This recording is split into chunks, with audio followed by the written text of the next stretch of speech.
Мој следен гостин е господинот Африм Гаши. Добро утро, Мир Меджес. Добро утро, Мир Меджес. Се разбира председателот на Алтернатива и партијата која што во својата коалиција со Алијансата на албанците рефлектира да ја превземе власта за почеток на локално, а потоа и на државно ниво. Господине Гаши, и бевте предмет и во вашата партија и коалиција и така натаму, и во вестите што колегата Петрески штото ги заврши. Сега е во тек се обвинувањата кои стои зад протестите во Тетово и така натаму. Од утринава читам дека еден од петте миналоапсени човекот што е обвинет за организација на протестите во Тетово, дека почнал и штрајк со глад. Вие, ако не се лажам, фатив негде кај што демантиравте дека стоите за тие протести. Ајде малку за тоа кажете ми кој е вашиот став. Прво, добро утро и уште еднашка на вас и на сите ваши гледачи. Да ви честитам нова сезона, ново студио. Благодарам. Се надевам за успех и среќа. Што се однесува до вашето прашање, навистина многу болно прашање. Јас и како личност и како политичар внимавам многу да воведам политиканство во трагедија на човечки животи. Да избегнете, сакате да кажете. Да. Не би сакал да бидат ваквите примери или настани предмет на политички препукувања. Но секако треба да се држиме до таа една морална компонента во политика и во живот, кога се случува такво нешто, да има одговорност. Иако во овој случај ние веќе година и пол функционираме како коалиција, но во некои настани, ако сте приметиле, имаме одвоени соопштенија. Говорите за Алијансата за албанците и Алтернатива. Да. Во овој случај ние сте повоздржани, морам да признам. Тоа ќе беше следното прашање, ама убаво што сам го. Па се обидуваме да направиме една дистинкција или се обидуваме да наоѓаме средина помеѓу барање одговорност и да не допреме до чувствата на семејствата на загинатите. Разговарате за ова со господинот Села, бидејќи тоа се чувствителни прашања. Не знам дали се координирате и околу тоа може. Па обично нашите медија центри кога пишуваат соопштенија или се координираат или пуштаат сами или во име на коалиција, но како и да е, јас мислам дека треба да има одговорност. Ние пуштивме соопштение, нашиот став е дека тоа е голема трагедија, не треба да оставиме како држава вакви случаи да нема одговорност, да ја лоцираме одговорноста, кој да е крив. Да ве прашам и лично, бидејќи лоцирањето на вината околу самата трагедија во оној правен дел и така натаму, истрагата предпоставуваме дека наскоро ќе даде некакви резултати, бидејќи ќе биде инаку неочекувано ако тоа се различе со недели. Од друга страна се работи се морално-политичкиот аспект. Вие мислите дека Заев треба да прифати оставката на господин Филипч? Мислам дека да. Да, тоа мислам дека е најмалку што треба да направи. Кога доаѓа во вакви ситуации, мислам дека не треба да очекуваме некој да прифати или да се принуди да даде оставка. За жал, политичката култура кај нас не е во нивото каде кога се случуваат вакви настани да бараме неотповикливи оставки или самите да даваме оставки. Не ми е само за настанов. Ни се случува 30 години откако сме независна држава, милион работи и никогаш не сме виделе одговорност. Да бидам искрен, јас ја правев хронологијата на оставките, има бајги оставки во македонската политика за 30 години. Јас кога броев до душа што е право, таму се, ајде сега да не влегувам во проценти точни така, ама се многу повеќе оставки од сегашнава, да кажем, формација која чини власта, значи социјалдемократива, отколку од оваа формација која опозицијата чини. Говорам за факти, не говорам за друго.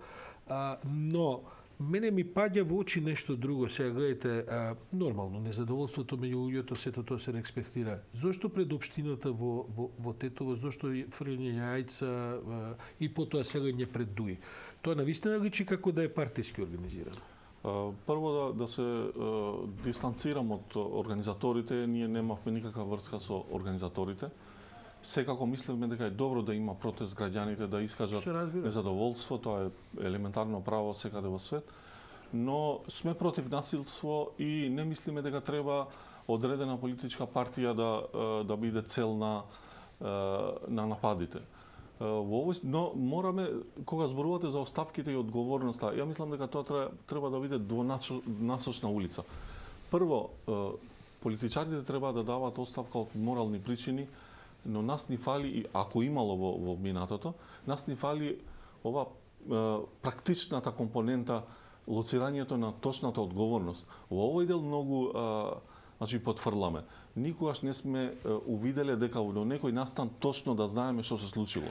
Па се надеваме дека за оваа тетовска трагедија навистина ќе дознаеме што точно се случило. Ајде да се надеваме, но оти тоа би било инаку катастрофа ако не е така. Мислам, еве дојдоа и експерти од Германија и така натаму, Белги ќе излеземе со некакви. Денеска сме 20 септември, да не заборавиме дека настанот се случи на 8 септември. Веќе е 12 ден. Значи, да надежта полека заоѓа. Требаше да бидеме поекспедитивни, агилни во ова и затоа мислам дека Мислите дека државата евентуално од неспособност одолговлекува или има политичка намера во тоа? Па можеби сега не велам државата, јас и понатаму мислам дека операцијата за констатирање води обвинителството сега. Да, тоа е нели по книги е независна институција. Токму така, јас мислам дека сега сме пред локални избори. Секој политичар или лидер на политичка партија, тука ги сметам и владеачките се обидуваат да задржат некој рейтинг, сакат што повише општини да земат, но се обидуваат и да балансираат во однос на овој настан. И затоа тука ја гледам играта на давање оставки, неодлучување по оставките, купување време, калкулација. Мислам дека во вакви случаи треба да бидеме многу поискрени со нашите гласачи. Кој да стои за тоа, треба да има одговорност. Мислам дека така граѓаните повеќе ќе не ценат. Дури ако се работи за предизборен Добро, ама исто така може да се работи за технички проблем кој го предизвикал пожарот и одговорноста сега тука ќе биде веројатно повеќе морална отколку што кривична во смисла на нема таму починител, претпоставувам. Токму така, но ние сме многу невнимателни како држава во реализирање на милион проекти кога се работи од техничка причина. Така не сме внимателни во тендерите, во техничките спецификации и кога не се случува вакво нешто, после сакаме тоа да остане на такво ниско ниво. Сепак, како држава, не перформираме како што треба. Во право сте. Не е дозволиво во 21 век да ни се случи пожар и да ни горат луѓе. Имаме уште 5-6 минути, сакам да поминеме на локалните избори, бидејќи тоа сепак настанот што ќе ви биде следен испит. Ја гледам анкетата на Брима која што ја правеа, која што Словен печат и утрински брифинг ги објавува резултатите. Ја гледам етничкиот состав, тоа ќе биде нешто што утре ќе го пишуваме во Слободен печат, етничкиот, да кажем, структура зад одговорите. Морам да ви кажам сега, немам време да ви ги експлицирам сите, но морам да ми верувате на збор, дека вкупниот, кумулативниот број на одговори кои што ги даваат етничките албанци, што е вашето примарно гласачко тело, е прилично наклонето кон тоа што сега го прави власта во моментов.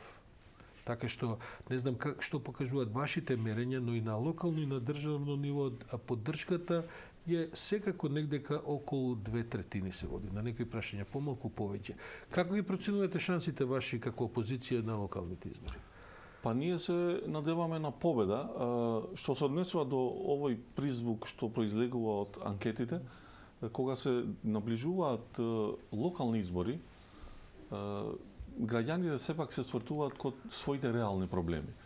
Што мислам дека е позитивен знак и за граѓаните и за нас политичарите да сфатиме дека има премногу реални проблеми во државава, што се однесува до најелементарни потреби, водовод, канализација, инфраструктура и така натаму. И затоа во овој дел граѓаните излегуваат од својата етничка кожа и бараат решенија на тие проблеми. Што мислам дека е вистинската рефлексија на тоа што Македонија треба да биде. Ние сме мултиетничка држава, мораме да внимаваме во ваквите релации меѓуетнички, но треба да знаеме истовремено дека на вистина граѓаните се уште имаат големи проблеми и треба нашите политички партии да се ориентираат кон реализирање на таквите потреби на Каде граѓаните. ќе се води најголемата битка според вас? Тетово, Чаир? Па да, во урбаните средини, мислам дека Говорам за вашите рефлексии врз гласањето Да. сега. Да, Говорам за Охрид. Чаир, за... Тетово, Струга, Гостивар, Дебар ќе бидат ќе биде првата битка, првиот фронт, првата линија на фронтот. Каде стоите најдобро? Па во Сега ќе ми Ситовју. кажете да. Но сепак Но сепак ние како коалиција ќе настапиме во ситови општини како алтернатива, на пример, ние очекуваме победа од првиот круг во Чаир. Тетово ќе биде многу потешка битка, исто и Гостивар, Струга, но мислам дека има едно големо очекување од граѓаните и потреба за промена. Да не не ја забораваме. гледам, искрено ви кажам, јас немам ништо против ако граѓаните сакат да гласат за промена и македонци, албанци и така натаму, но во анкетава не ја гледам. Еве сега ќе ви цитирам еден податок. Ние објавивме дека рейтингот помеѓу Заев и Мицкоски е разлика од 2% поени, Заев има 19,5%, а Мицкоски 17,5%. Морам да кажем, тоа се инаку генерално ниски, се извидувам, Заев има 12%, Мицкоски има 7%, тоа е прилична разлика, ама се генерално ниски рейтинзи земено во целата маса. Кај Али Ахмети и кај Зијадин Села, ви ги цитирам само највисоките, да кажем, оценети политичари, ви има и вас тука, не е тоа сега предмет. Али Ахмети меѓу албанците има поддршка од 19,8%, Зијадин Села има 15,3%. Значи е нешто поголема разликата отколку меѓу другите кои што следуваат на листата. Сега, ако продолжам понатаму да ви кажувам, третиот по-актуелен се Билјал Касами, кој што е повисоко и така. Како ја проценувате таа поддршка? Прилично добро ги читам анкетите и морам да ви кажам дека во Македонија се прават прилично лоши анкети, неточни. За ова можам да ви аргументирам пред секој избори, видите и наведената агенција која цитирате, какви лоши прогнози Морам имало. да се оградам, бидејќи не сум сигурен дали е тоа точно што го кажувате, можам да ви докажам дека во Македонија имало и лоши големи анкети. промашувања. Има големи промашувања. Јас очекувам после избори агенциите да излезат и да побараат, да преземат одговорност. Да, и они треба да преземат одговорност затоа што вака на пример влијаат во креирањето на мислење кај граѓаните. Не е така лесно да кажеш за некоја партија или политичар дека има ваков или таков рейтинг. Са морам да направам една дистинкција. Што се однесува до македонските политички партии, сепак постои една релативна точност. Кај албанските политички партии грешката е многу голема. Во 1000 испитаници се околу 200, а ги прашуваат за иста политичка определеност. Са, во 200 албанци од кои 100 не ви одговараат или 50-60 не се определени, во цела држава за 100 албанци правите рейтинг и сакате да докажете дека тоа е така. Во статистиката тоа се прифатени методологии. Не, воопшто не се прифатени. Јас тоа го предавам факултет, можам да ве убедам дека се прифатени. Кога сакате може да дојдеме да збориме за ова. Еве уште 2 минути ќе потрошиме. И во Америка кога се прави анкета се прави на неколку илјади луѓе на земја од 300 милиони луѓе. Не зборувам за бројот на испитаници. Затоа што примерокот е тој што пресудува дали анкетата примерокот.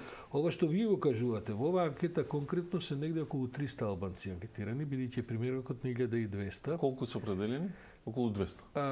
Колку одговориле? Да. Висок е процентот на луѓе што одговараат. Не е тоа проблем затоа што агенциите што испитуваат ги исклучуваат оние кои не одговараат. Имаат корективни елементи. Да се албанците определени за македонски политички партии ВМРО СДСМ е нормално да прашате според процентот на населението треба да прашате 25%. Но овде албанските гласачи се определуваат за своји политички партии.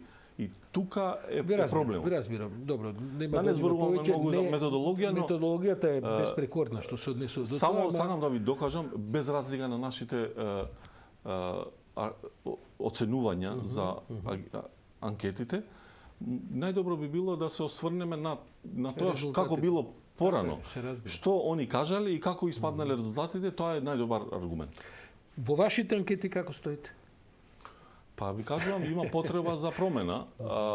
Нашата коалиција и ДУИ е тука негде, значи ние водиме скоро во повеќето општини со мал процент, но имам голем број на луѓе кои не се изјаснуваат, се плашат да се изјаснат, не одговараат. Има еден базен од 30 па и повеќе од 100 кои што се уште размислуваат. Според нашата интерпретација, тоа се опозицијски гласови кои се уште немаат храброст на одреден анкетар кој не знаат кој е, да им кажат за кого ќе гласат.